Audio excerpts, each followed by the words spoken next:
Sometimes the most shocking truths are not hidden in dark alleys or distant corners of society, but are paraded openly in broad daylight in places we trust to be safe and fair. This is the story of how a police officer driven by prejudice and arrogance publicly humiliated an innocent black woman, only to discover too late that the woman he shoved, mistreated, and tried to arrest was actually his superior officer. And this story isn't simply about one man's downfall. It is about what happens when assumptions power and racial bias collide in a system meant to serve and protect and fail spectacularly. In doing so, the incident began, like many tragic real-life stories of racial profiling, with a simple misunderstanding that should never have escalated.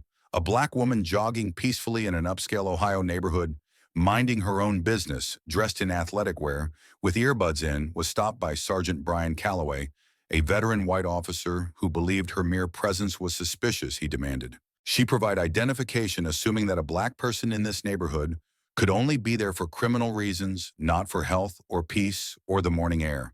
This presumption is not fiction. It is backed by years of cases and studies showing that black Americans are disproportionately stopped, questioned, or detained in affluent areas, merely for existing there, from Christian Cooper's birdwatching incident in Central Park to the countless times black delivery drivers have been reported by neighbors. These moments add up to a climate of distrust and tension that can explode at any moment. Calloway believed his badge gave him the right to interrogate her, but the woman calmly explained she lived nearby, that she was jogging, as she always did, that she was not obligated to carry or produce ID while exercising, and she asked him politely to let her continue. But Calloway's perception was locked by bias. He viewed her confidence as defiance, her calm as disrespect, and in a move that would later ruin his career, he escalated by forcibly detaining her, placing her in handcuffs in front of the small crowd that had begun to gather, neighbors watching nervously, some recording on their phones, others whispering. Could this be another story that would make headlines? Would this end in violence or humiliation, as so many other stories have ended in recent years? And as Calloway tightened the cuffs on her wrists, ignoring her clear insistence that she was not resisting, the seeds of his downfall were already sown, because the woman he was manhandling was Simone Daniels, recently appointed chief of police, and his new boss. And this stunning reversal about to unfold is rare in real life. But its elements are all too common, where authority figures believe they are beyond consequence until reality corrects them. This reflects real cases like the arrest of Charles Belk, a black television producer, wrongly handcuffed for hours in Beverly Hills because he fit the vague description of a suspect, or the tragic death of Sandra Bland, whose unnecessary traffic stop led to fatal consequences, stories that remind us how assumptions can destroy lives. Simone Daniels was not the first black professional to be mistaken for a criminal, nor will she be the last. But what made this moment extraordinary was that power was about to flip visibly, unmistakably, as more officers arrived, including Captain Ronald Briggs, who immediately recognized Simone and demanded she be freed, shouting at Calloway in disbelief, asking if he even knew who he had just arrested. The crowd gasped. The phone stopped filming for a moment as everyone realized this was no random jogger. This was their new police chief. And in the silence that followed, Calloway stood frozen, badge in hand, face draining color, as the truth set in, and what followed.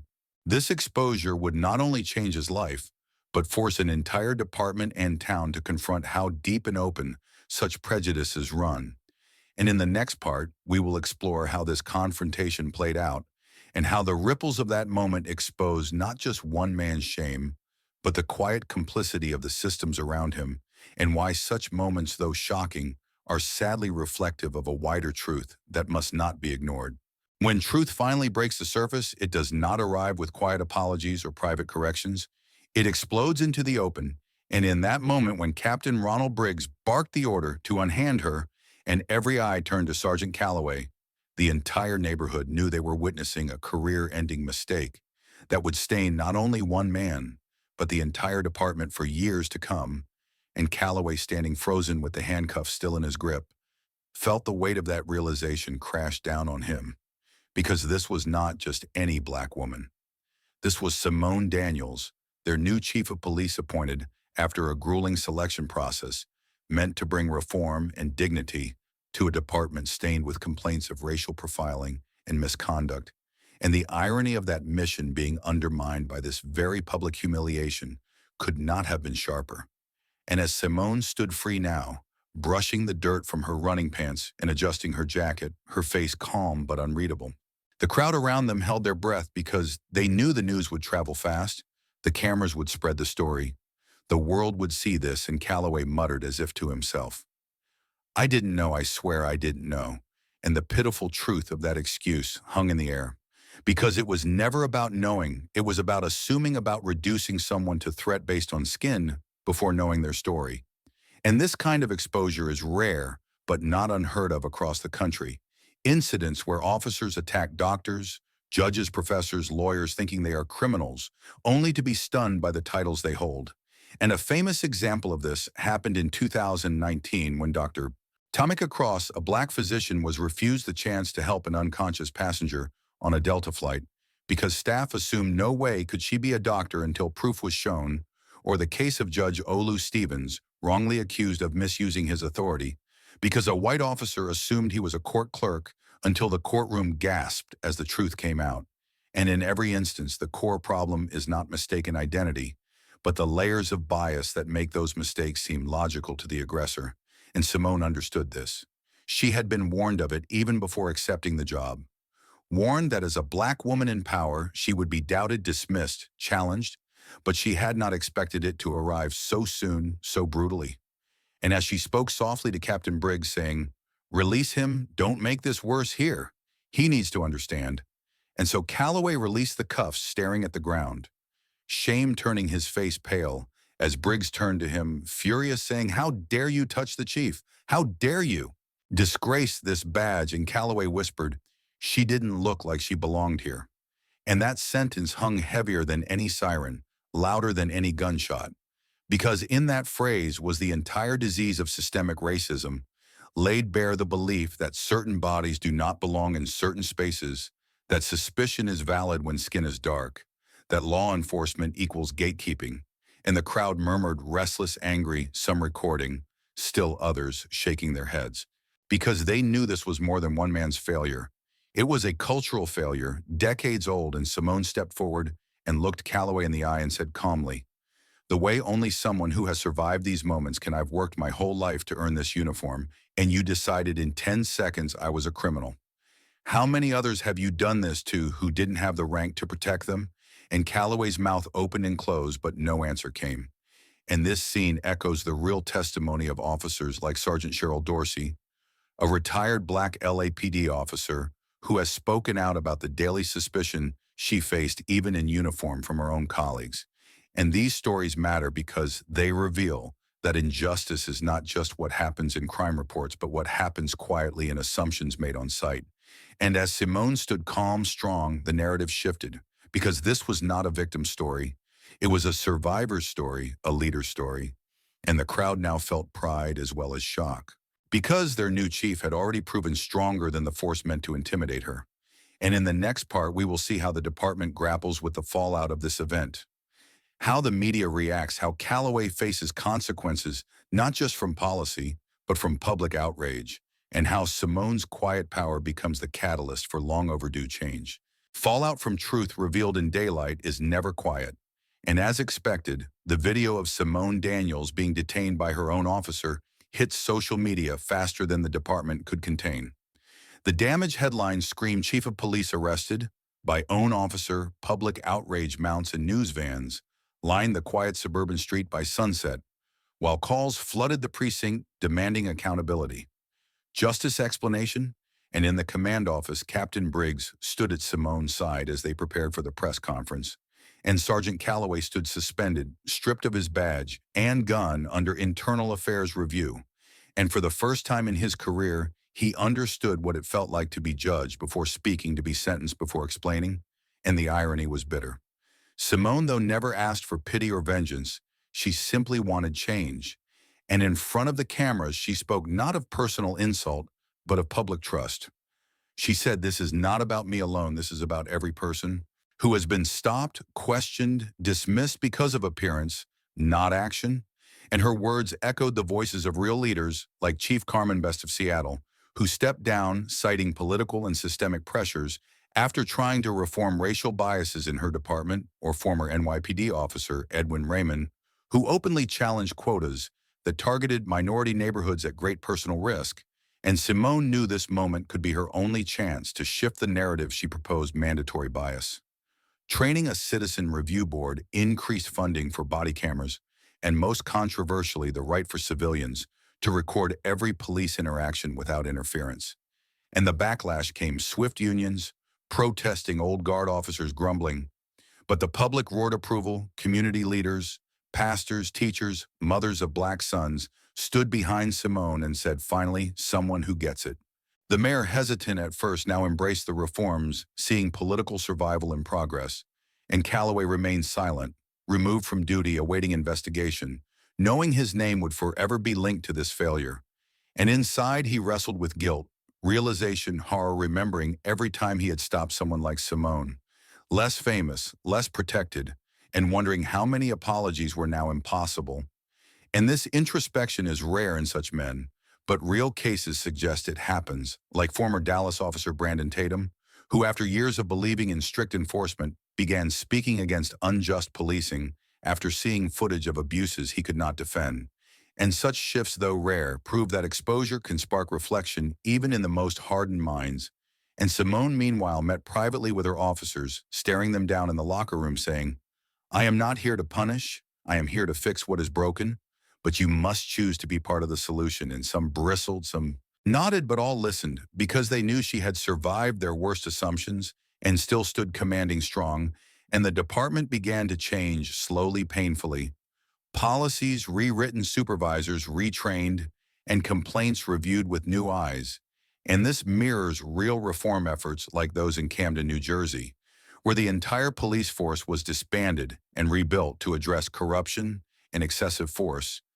And while Simone's city did not go that far, the cracks had widened enough that light now seeped through, and the media narrative shifted from scandal to redemption to possibility, articles praising her leadership, appearing in national papers, and community trust inching back toward belief. And yet Simone knew the price of such progress was high and fragile, because all it would take was one more injustice, one more ignored warning to shatter it again. But for now, she held the line, and in the next part, we will see how Calloway faces the verdict of his career, how Simone's reforms meet resistance, and how the quiet power of dignity becomes the force that truly changes the culture of law, not through anger, but through unshakable presence. Justice, when it arrives, quietly carries more weight than shouted rage. And in the final chapter of this story, Sergeant Calloway faced not just the consequences of departmental procedure, but the deeper punishment of public disgrace and private reckoning. His name became a headline, his face a symbol of what happens when authority is stripped bare, and assumptions are revealed for what they are: bias masked as procedure, prejudice dressed in blue. And in the hearing room where his fate was decided, he sat alone, his uniform gone, his rank dissolved as the panel read out the verdict: termination from service, permanent mark on record, ineligibility for rehire in any capacity related to law enforcement. And he nodded without protest, because what defense remained? When the whole world had seen the truth, and yet the real sentence lay not in the loss of badge or paycheck, but in the quiet when the doors closed and the cameras left. And he had to ask himself, how many others had he wronged without knowing their names, without learning their stories? And this question burned deeper than policy, because true accountability starts with self and outside that room. Simone Daniels stood not triumphant, but steady, because she knew this moment was not victory, but responsibility. The burden of shaping what came next, and what came next was change under her leadership. Reforms were not filed away, but enforced. Officers trained and retrained, community officers hired from the neighborhoods they served, complaint systems redesigned for transparency and oversight, and monthly forums opened where citizens could voice concerns without fear of retaliation. And this was no fantasy. Departments in places like Newark and Camden had walked this path before, seeing crime drop and trust rise when the wall between police and public crumbled. And in Simone's city, these cracks widened as neighbors who once flinched at sirens now waved at patrol cars because they knew who sat inside. Simone herself became a symbol not of defiance but of quiet strength, invited to panels, conferences, civil rights events, not to boast but to teach that dignity is the armor. No injustice can pierce, and even Calloway in his exile found clarity, volunteering at a community center, sweeping floors, listening to young men he once would have stopped without cause. And this rare humility, though late, became part of the story, proving that change is not just system deep, but soul deep. And this echoes stories like that of former officer Joe Gutierrez, fired for excessive force, who later admitted in public forums the sickness of culture that allowed his actions to feel justified until they were filmed and condemned. And these confessions matter because they show the disease can be named and cured, if not hidden. And as the seasons turned, Simone's department grew stronger, its walls filled with commendations, not for arrests or raids, but for resolutions, de-escalations, peaceful endings. And in the final scene, Simone stood in the academy gym before a new class of recruits, all faces young, eager, some skeptical. And she spoke not of tactics or weapons, but of presence. She said, when you wear this badge, you carry every story, every fear, every hope of the people you meet. They are not strangers. They are not suspects. They are your charge and your mirror. And you will not disgrace this trust, or you will answer not to me, but to yourself. And the silence that followed was reverent, real. And in the final moments of this story, Simone walked the precinct alone, lights dim, coffee cooling on desks. Her reflection in the glass showing strength earned, not gifted. And if you, the viewer, take anything from this story, let it be this: injustice thrives in assumptions, silence, and unchecked power.